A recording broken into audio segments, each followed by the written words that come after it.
সবাই কেমন আছেন? আশা করছি সবাই ভালো আছেন। আমার একটি ব্লগে আপনাদের অনেক স্বাগত। আজ 3 দিন থেকে প্রচুর বৃষ্টি হচ্ছে আমাদের এইখানে। শুধু আমাদের এইখানে নয়, টিভি খুললেই দেখতে পাচ্ছি না সব জায়গাতেই বন্যা কম বেশি হয়েই যাচ্ছে। তো আমাদের নদীতেও সামান্য পরিমাণে জল ছিল। এমনভাবে যদি লাগাতার বৃষ্টি হতে থাকে তাহলে 2-1 দিনের মধ্যে কিন্তু আমাদের অবস্থাও কিন্তু শোচনীয় হয়ে যাবে, কারণ আমরা একদমই নদীর পাড়ে থাকি। প্রথম বাড়িটাই হচ্ছে আমাদের।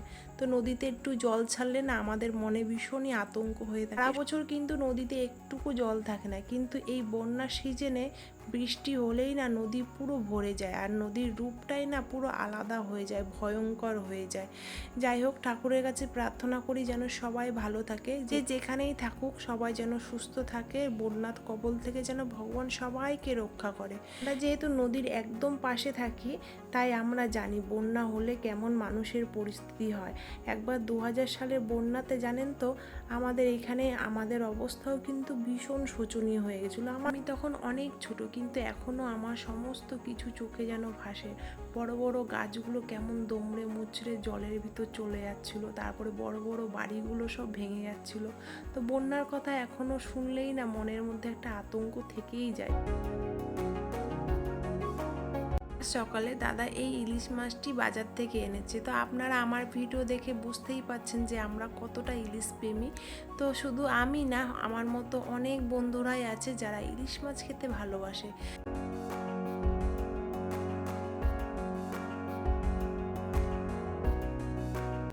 আপনারা সকলেই জানেন আমার মায়ের পায়ে ব্যথা, তাই আমার মা নিচে কোনো সবজি কিংবা মাছ কাটতে পারে না। আমি সবজিটা কেটেই দিই, কিন্তু ইলিশ মাছটা কাটতে পারি না মায়ের মতন করে। তাই আমি দাঁড়িয়ে দাঁড়িয়ে অসহায়ভাবে দেখছিলাম। মার কিন্তু কাটতে কিন্তু ভীষণই কষ্ট হচ্ছিল। আজকে সকাল থেকে ভীষণই তাড়াহুড়ো ছিল, সকালে সব রান্না হয়ে গেছে, আর এইদিকে একটু বেলা করে ইলিশ মাছটা রান্না হবে।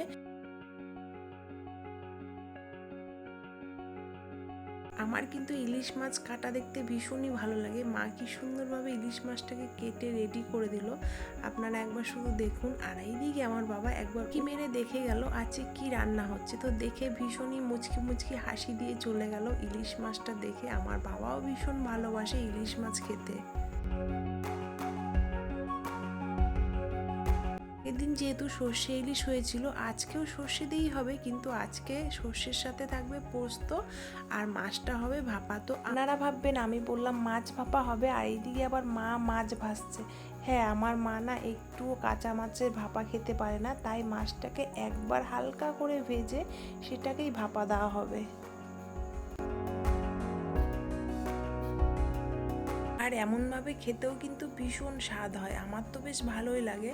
আজকে সব মাছগুলো রান্না হবে না, কারণ কালকের জন্য কিছুটা রেখে দেওয়া হলো। এই বৃষ্টির দিনে গরম ভাতের সঙ্গে 1 পিস ইলিশ মাছ ভাজা আর একটা কাঁচা লঙ্কা হলেই কিন্তু কিচ্ছু লাগে না, সব এমনিতেই খাওয়া হয়ে যায়। আর আজকে মা মশলাতে দিয়েছে শস্য, পোস্ত আর কাঁচা লঙ্কা বাটা, আর উপর থেকে কয়েকটা গোটা গোটা কাঁচা লঙ্কা।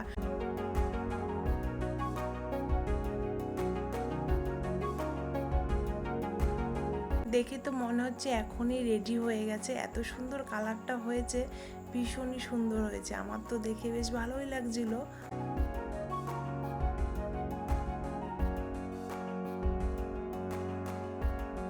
আর মা ওইদিকে কড়াইয়ের মধ্যে হাফ কড়াই জল নিয়ে নিচ্ছে, আর এই টিফিন কারিটা লাগিয়ে এবার আস্তে আস্তে ঢাকা দিয়ে দিয়ে মা ভাপে ভাপে রান্না করবে।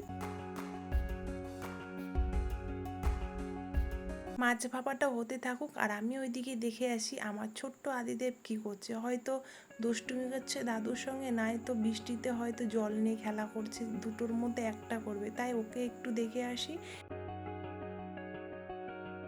চলুন দেখে নিই মাছ ভাপাটার কি অবস্থা। মনে তো হচ্ছে হয়েই গেছে, মা বলছে হয়ে গেছে, ভাপ উঠে গেছে। তো জলের যখন টকবকিয়ে যখন আওয়াজটা হয় তখনই বোঝা যায় মাছ ভাপাটা হয়ে গেছে। এবার দেখা যাক মাছ ভাপাটা কেমন হয়েছে। অসাধারণ হয়েছে, দেখতে তো অসম্ভব সুন্দর লাগছিল। আর মাছের গায়ের থেকেও তেলগুলো কেমন ছেড়ে গেছে দেখুন, খুব সুন্দর লাগছিল। আর জানেন তো খেতেও ভীষণ ভালো হয়েছিল।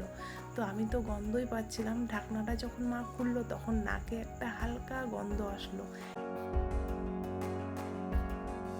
আমি আদিদেবকে স্নান করে রেডি করে দিয়েছি, কারণ বলেছি তোকে আজকে ইলিশ মাছ দিয়ে খেতে দেবো। তাই ও বসে আছে ওইদিকে, আর মা ভাতটা বেড়ে দিল আদিদেবের জন্য।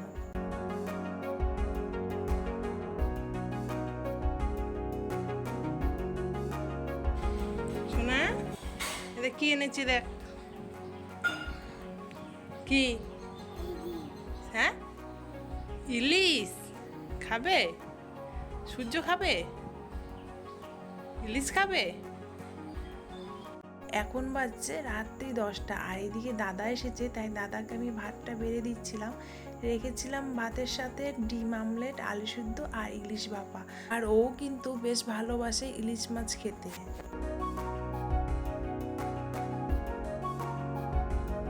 আর আজকে ওমের সাথে এসেছে চিনি। তো চিনিকে বলেছিলাম ভাত খেতে, ও বললো ভাত খাবে না। একটু আগে আমার কাকিমা একটু রাইস আর একটু চিকেন দিয়ে গেছিলো, তাই ও বলছিল ওটাই খাবে।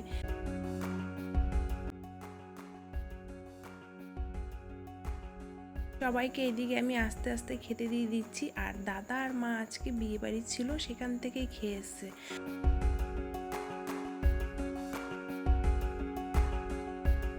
জানেন তো এই 3টে বাচ্চাকে খাওয়াতে আমরা পুরো নাজেহাল হয়ে যাই। এদের শুধু আইসক্রিম, লেস, কুরকুরে এইসব দিলেই এরা ভীষণ খুশি হয়। বাচ্চা মানুষ কি করব, না দিয়েও পারি না, কিন্তু ভাতটাও তো খেতে হবে। এই যে সব নিল, কিন্তু মাখিয়ে জাখিয়ে নষ্ট করে সবাই উঠে যাবে।